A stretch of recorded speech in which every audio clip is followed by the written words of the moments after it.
voudrais qu'on accueille d'ailleurs tout de suite Benjamin Banoun. Bonjour. Bonjour. Vous êtes fondateur du biberon français. Alors là, pour le coup, c'est pareil, c'est écrit dessus. Vous les fabriquez à Oyonnax dans l'Ain. Oui. Vous réussissez à fabriquer l'intégralité. Vous êtes venu avec des biberons d'ailleurs dans ce studio. Vous fabriquez tout, c'est-à-dire que la tétine, le plastique, tout est français? Alors exactement, on fabrique les biberons et les flacons à Oyonnax et les tétines à Saint-Vidal, c'est le Puy-en-Velay. Donc on a un produit qui est vraiment 100% français. Et d'ailleurs, la recherche, ça a été fait par des laboratoires français, ce sont nos partenaires, et donc le travail de A à Z est véritablement français. Le travail de A à Z est français. Est-ce qu'aujourd'hui, vous avez des bâtons dans les roues du point de vue de la fabrication? C'est-à-dire, est-ce qu'il y a des choses qui vous manquent en France, outre la question des matières premières, qui ne peuvent pas être toutes trouvées sur le territoire? Est-ce qu'aujourd'hui, vous avez les moyens de fabriquer en France? Est-ce que l'industrie, est-ce que l'État, est-ce qu'aujourd'hui, le maillage est suffisant? Écoutez, dans notre cas, je dois dire, moi je suis un jeune entrepreneur et je n'avais pas d'expertise particulière pour ce qui est de l'industrie. Et je dois dire que si je n'avais pas fait en France, le projet serait mort aujourd'hui.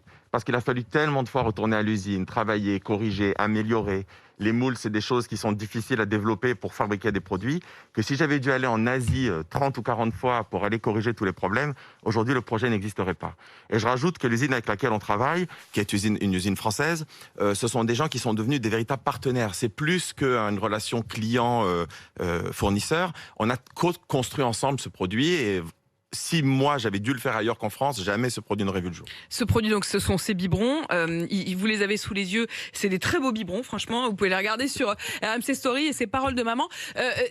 Dites-nous quand même une chose. Ils coûtent combien? Parce qu'ils sont très jolis et ils sont fabriqués en France et donc on imagine qu'il y a de la qualité. Mais est-ce qu'ils coûtent plus cher que les biberons de base? La réponse est oui et non. C'est-à-dire qu'un biberon chez nous coûte autour de 15 €. Seulement nos biberons ne captent ni l'odeur ni la couleur des aliments. Ils peuvent passer autant de fois que l'on veut au lave-vaisselle et donc ce sont des produits qui sont durables. Donc en réalité, on les achète une fois et on les garde quasi éternellement, si bien qu'on est en train de faire de l'upcycling de nos propres produits. On est en train de développer des capuchons gourdes pour qu'à la fin de vie d'utilisation d'un bébé, les parents puissent l'utiliser et l'enfant puisse continuer.